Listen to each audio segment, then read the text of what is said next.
ৰঙাকৈ দুগালতে চুমা দি নমস্কাৰ বন্ধু বান্ধৱীসকল সকলোকে নমস্কাৰ জনাই আজি মোৰ ব্লগটো আৰম্ভ কৰিছোঁ। আজি আহি গৈছোঁ মই বাৰীত মানে শাকত পানী দিবৰ কাৰণে আহিলোঁ। এইফালে লগাই থৈছোঁ মূলা, এইফালে লগাই থৈছোঁ ধনিয়া। এতিয়া মানে যিহেতু ৰ'দ পূৰা খৰাং বতৰ, পানী নিদিয়াৰ কাৰণে মানে শাকবিলাক পটকৈ বাঢ়িব পৰা নাই। সেইটো কাৰণে ভাবিলোঁ আজি অকণমান সৰহকৈ পানী ঢালি দিওঁ। যিহেতু বাৰীলৈ আহি গ'লোঁ পানী দিবলৈ, এয়া খালী বাল্টি, এতিয়া পানী তুলিব লাগিব পুখুৰীৰ পৰা। তেন্তে দেৰি কিহৰ, ব'লক কামত লাগো।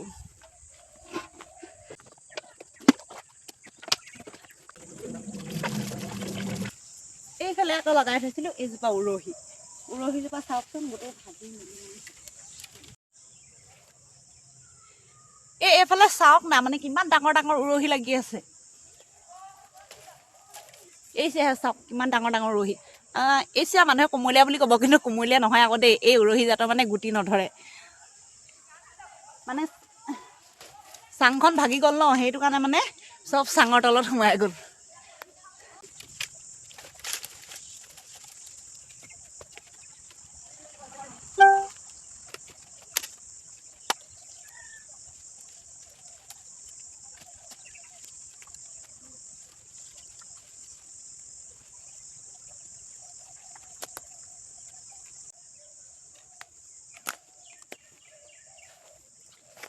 এইফালে আকৌ চাওক, ঘৰতে লগোৱা উৰহী কিমান ধুনীয়া হৈ উঠিছে।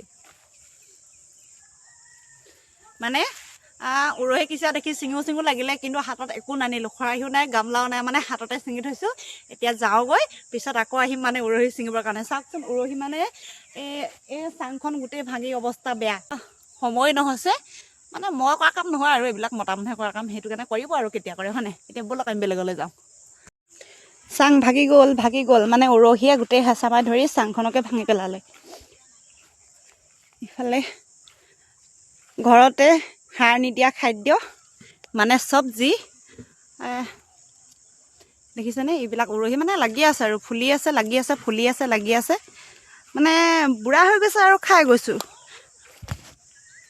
আৰু এইয়া হৈ গৈছে ধনিয়া, অকল অৰিজিনেল মানে ঘৰুৱা সাৰ দিয়া দেই। এইবিলাক গোবৰ ক'লা ক'লা হৈছে নে, গোবৰ সাৰ দিছোঁ। এইফালে হৈ গ'ল আকৌ মূলা, চাওকচোন মূলাখিনি কি ধুনীয়াকৈ উঠিছে। চব মানে গোবৰ দি খেতি কৰিছোঁ দেই, মানে বেলেগ সাৰ একো ব্যৱহাৰে কৰা নাই ইয়াত। আকৌ এইফালে লগোৱা হৈছে মৰিচা, খুতৰা, তাৰপৰা ফ্ৰেঞ্চবিন, এইফালে এইখিনি লগোৱা হৈছে। তাৰপিছত আকৌ ইয়াতে লগাই দিলোঁ লাই। চাওকচোন পথাৰ একদম ধান কাটিয়ে লগালগ লাই ৰুই দিছোঁ। একদম ডাঙৰ ডাঙৰ লাই লগাই দিলোঁ, কিন্তু নমৰিল, হ'লেও বাচিলে বাৰু। এইখিনি আৰু ঘৰত কৰি থকা কাম। আৰু এইফালে লগাই দিছোঁ আলু এইফালে পোখা মেলাই নাই, মানে এইখিনি পিছতীয়া হ'ল আলু। আকৌ এইফালে লগাই দিছিলোঁ আলু এইফালে পোখা মাৰিছে আৰু, মানে পুলি ওলাই আছে। মানে প্ৰত্যেকৰে অলপ অলপ লগাবলৈ চেষ্টা কৰিছোঁ, যিহে নেকি বজাৰত বস্তু মানে একদম জুই চাই দাম। কালি বজাৰলৈ গৈছিলোঁ, লাই শাক দুজোপাত 40 টকা দি কিনি আনি খাইছোঁ। ইমান দাম দি কিনি আনি আমাৰ নিচিনা দুখীয়া মানুহে কেনেকৈ খাম ন? সেইটো কাৰণে মানে ঘৰতে যিমান পাৰোঁ সৰু মানে বেছি নহয় আৰু সৰুকৈ মানে লগাই দিছোঁ, প্ৰত্যেকৰে এটা এটা। ভিডিঅ' বনাই আছিলোঁ একদম এক ধ্যান এক মতকৈ। শাহুমাই কেতিয়ানো ক'লে জুইকুৰা চাবি বুলি দানা বনাই আছিলে, মই আকৌ শুনিয়ে নাপালোঁ। এতিয়া শাহুমাই এই জুইত খৰি ভৰাই আছে। ব'লকচোন শাহুমাকে অকণমান জোকাওঁ। ইয়াতে এটা কথা, শাহুমা বুলি ক'লে সকলোৱে ভয় কৰে, নিজৰ মাকক কিন্তু কোনেও ভয় নকৰে। মই কিন্তু শাহুমাক ভয় নালাগে, কিয় জানে? মই কি কৰি আছোঁ চাই থাকক।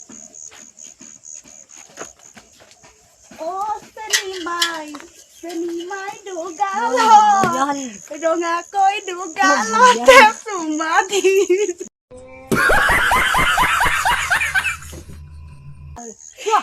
এয়া হ'ল আমাৰ শাহুমা। দেখিলে মানে শাহুমাজনী ইমানে ভাল,